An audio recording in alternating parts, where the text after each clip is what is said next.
Equilibrium income determination. Aggregate demand, aggregate supply approach.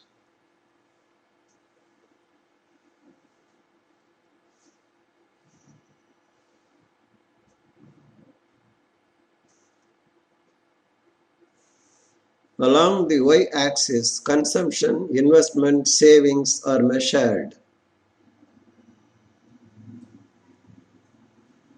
National income is measured along the x-axis. The 45-degree line y equal to C plus S is the aggregate supply curve.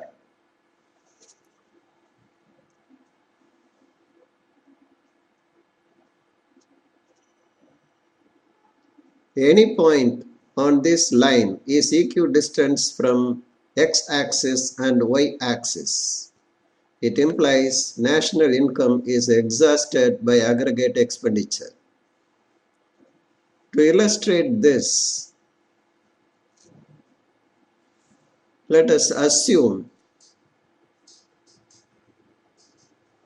national income is OY. It is equal to YF. At that level of income, aggregate expenditure is OE. This is also equal to YF.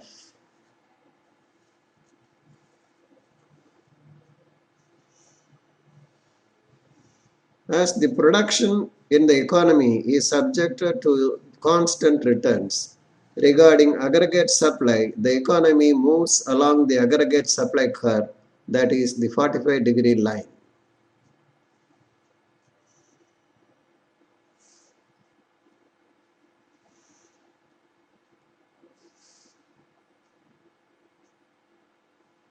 Aggregate demand is the outcome of consumption function and investment function. Curve C represents consumption function. It slopes upwards at a constant rate. Its slope is equal to marginal propensity to consume.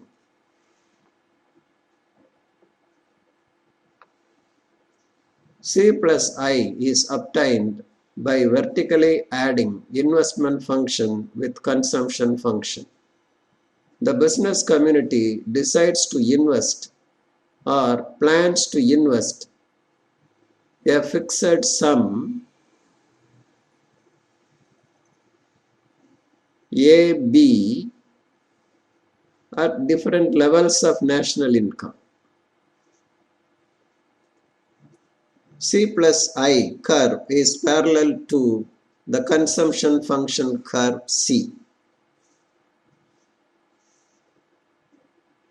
It is the aggregate demand curve.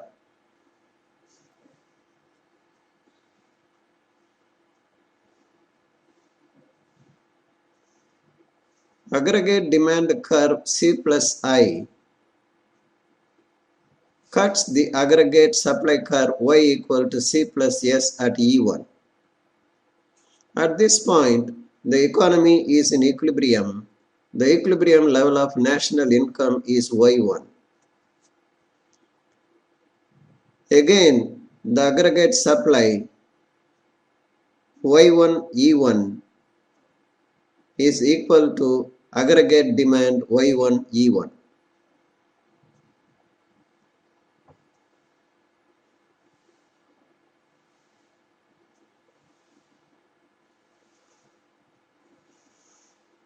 At this income level, the community planned to spend Y1G amount on consumption and save GE1 amount.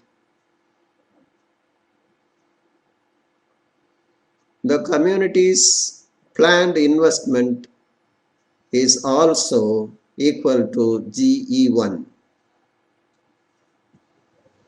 Hence, at E1, not only aggregate supply is equal to aggregate demand, but also planned savings is equal to planned investment.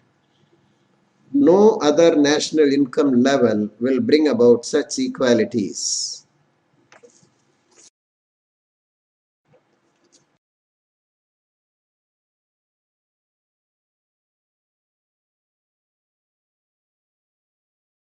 Take income level Y0. It is less than equilibrium income Y1. Aggregate demand is Y0 E0. Aggregate supply is Y0 K. Aggregate demand exceeds aggregate supply.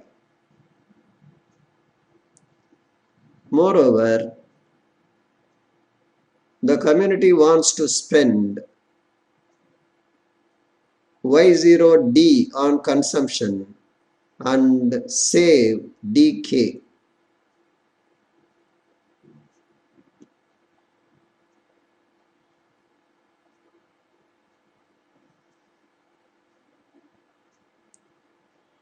Whereas the business community plans to invest DE0.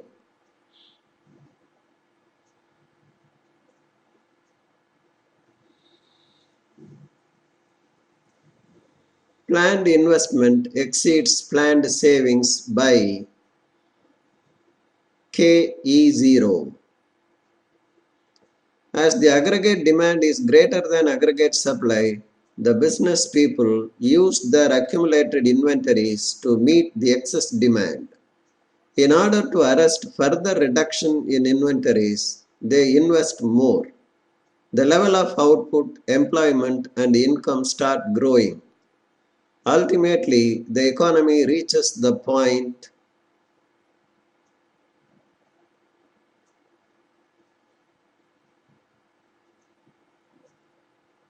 E1 and enjoy the equilibrium level of income Y1.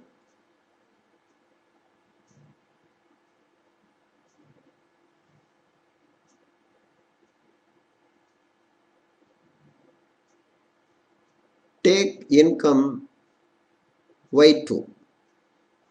In this case, aggregate supply is Y2E2, aggregate demand is Y2J, aggregate supply exceeds aggregate demand by JE2.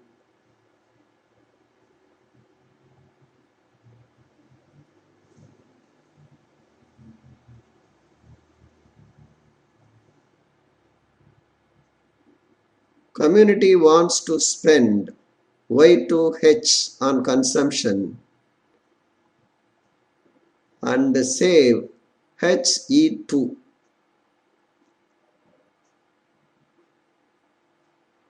Business people plan to invest only HJ.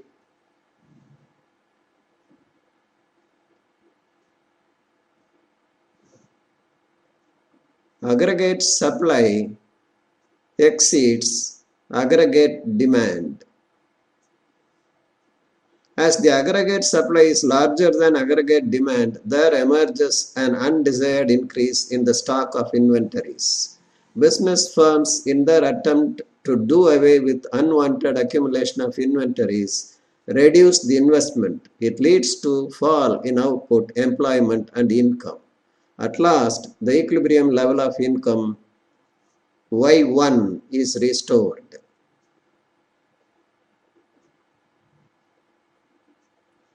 This need not be a full employment equilibrium level of income.